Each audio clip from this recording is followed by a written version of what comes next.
Star Wars Battlefront 2 is a good game.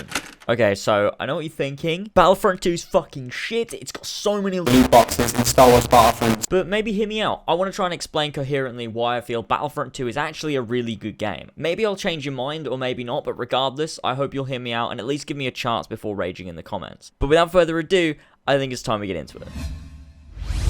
So, to start, I think it's best we turn the clocks back to 2015. Battlefront 1 was the reboot of the Star Wars Battlefront games. These games were beloved by everyone, and EA knew this. Of course, when the game was released, it was total trash. It had fun gameplay, but it felt boring and stale after about 2 hours. There was no more fun to be had, and away you went to play something else. The overpriced DLC, which was just cut content, caused more outrage among fans. This franchise, which was loved, was being smeared by EA and their corporate greed. Even John Boyega of Star Wars The Force Awakens and recently Star Wars The Last Jedi voiced his concerns on social media. The release of the first Battlefront was such a shitstorm that for a lot of people it entirely turned them off Battlefront 2.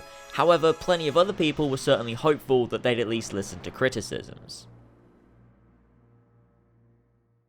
So, 2017 rolls around and we get our first look at Star Wars Battlefront 2, which essentially looks like a second go at getting the game right. They took everything that worked in Battlefront 1 and improved on it, as well as taking on all the criticisms and trying their best to rectify their mistakes. Now, this is all down to the outcry from the public. DICE was given far more control this time around, and they made a game that they thought would satisfy Star Wars fans. And it did. When it was shown at E3 and all the details revealed of more maps, all eras, a single player campaign, and free DLC, the gaming community went wild. This is what we'd asked for, and EA had actually listened, and people were genuinely happy. The issues and controversy began to arise when the game was close to launch. It seemed the progression system was non-existent and opted for a loot box approach. The way the game worked was based on the credits you received. You'd need to buy loot boxes to get better equipment and abilities, as well as buying heroes. Credit output was simply too low, and this meant there was one hell of a grind to get the equipment you needed, which highly pushed the purchasing of these things called crystals, which you could buy with real life money in order to get better things quicker.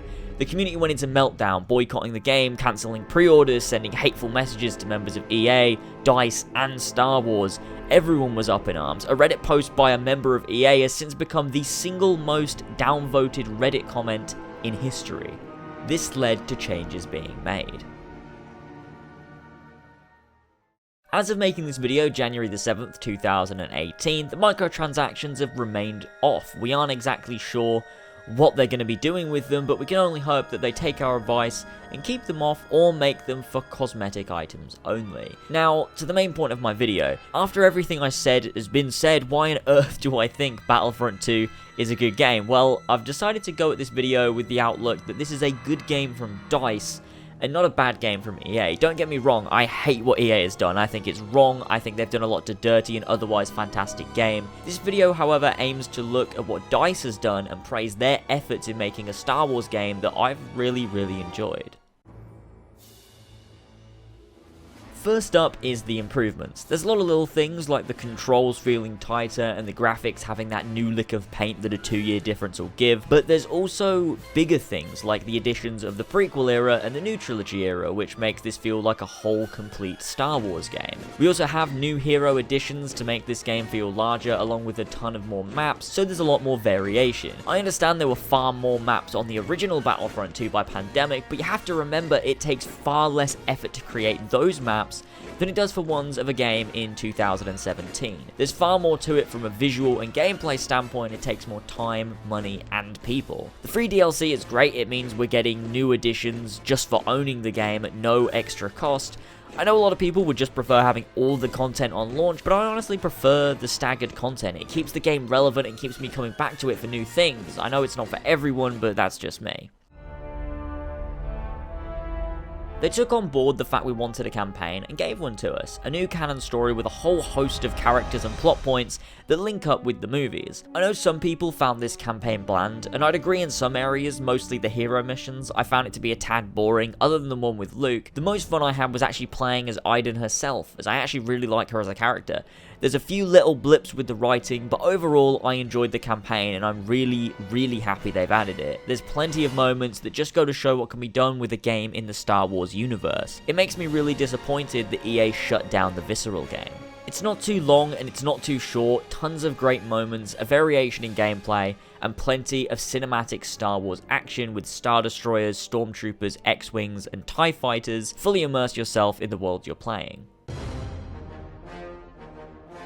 I have been addicted to the multiplayer. I can't stop playing it. Every time I get into a new game, I'm firstly in awe by the visuals and gorgeous sound design to make you feel like you're in this authentic Star Wars world with the tiniest of details adding to your immersion.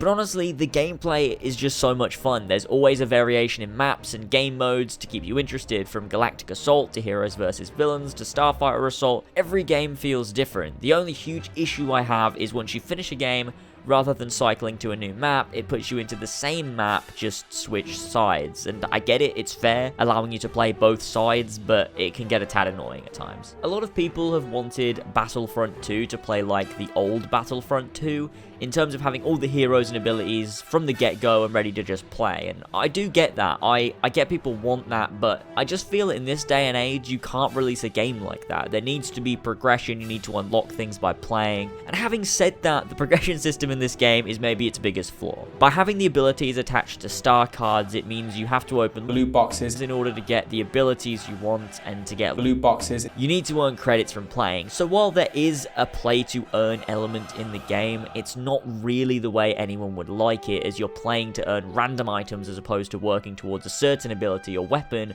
by completing a certain challenge. That being said, the weapons are locked behind challenges, so to progress you need to reach certain levels or complete certain objectives, although minor, to unlock them, which is a nice touch, and it does add progression in the game. Where the heroes are concerned, I do believe the way they have it now is probably for the best. I mean, imagine Darth Vader and Luke Skywalker being super high level unlocks. I feel that it would just make the game super unbalanced, as high level players would have an advantage in the hero department. I feel leveling progression should give you an advantage when it comes to straight first-person shooter gameplay, whereas heroes can be fair game and more choice-based and equal for any player. But that's just me, so I'm happy with the way that it is. Like I said, this is my main gripe with the game. The progression system isn't perfected, and if it were, this game, I believe, would be liked far more by gamers and critics. Taking all these criticisms on board, they honestly don't stop me from enjoying the game. Like I said, it's super fun and addictive. I can play game after game of it and never get bored. The environments are stunning, the world feels alive, the battlefield feels real and intense, whether it be the icy region of Hoth or the beautiful vistas of Naboo, maybe even the cold, deep expanse of space. There is always something interesting about the maps you're playing on. The different weapons and abilities offer plenty of variation, and just from playing, I'm getting plenty of new ones all the time, and I honestly never feel at a disadvantage. That doesn't excuse the progression system in this game, I'm just saying that, honestly, it doesn't hinder my experience at all. A better leveling system would only improve my experience, but the current one doesn't really dampen it. The classes are nice with different abilities and weapons for each, and if I get tired of one, I just switch to another, and they all feel balanced and offer plenty of fun in their own way. Same goes for heroes. Every game feels intense because you're trying as hard as you can, not just to win the objective, but get enough battle points so you can play as your favorite hero to dominate the battlefield for a little while. Just adds that sense of edge to every match you play.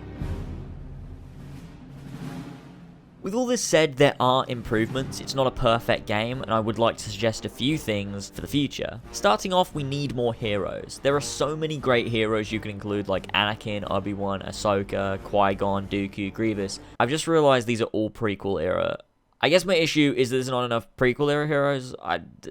There's just so many good ones throughout the Star Wars franchise that I feel we need them all, especially in a game like this that's main goal is to be a collection of the Star Wars universe battling. Another thing is customization. Let us play as Luke in outfits from all the movies, same with Han. Maybe give us variations on their new era selves too. There's so much that can be done here, and I feel it's being wasted. To add to this, let us customize our troops too. I want to cut out my clones droids with some awesome armor or my rebels with some cool gear, I feel that's something missing. Lastly is the big Galactic Conquest. Need I say more? One of the greatest game modes out there, and I can't see it being that difficult to implement. Possibly in a future season of the game, we may get some of these features listed. Remember, this video is being made in January 2018.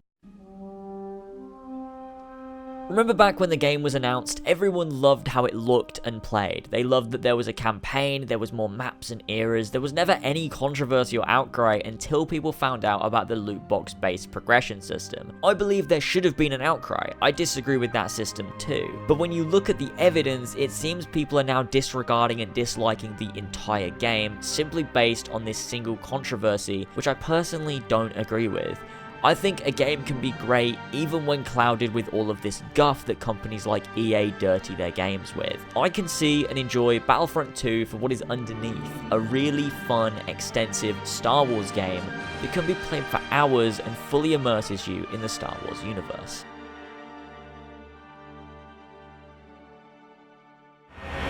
Thank you all so much for watching. I hope you enjoyed. Let me know your thoughts. If you disagree, let me know too. I'd love to get a discussion going, and I'm open to hearing everyone's thoughts on this topic as well. Let me know any topics for future videos you'd like me to discuss, and I'll do my best. Don't forget to like and subscribe. Cheers, guys, and I'll see you next time.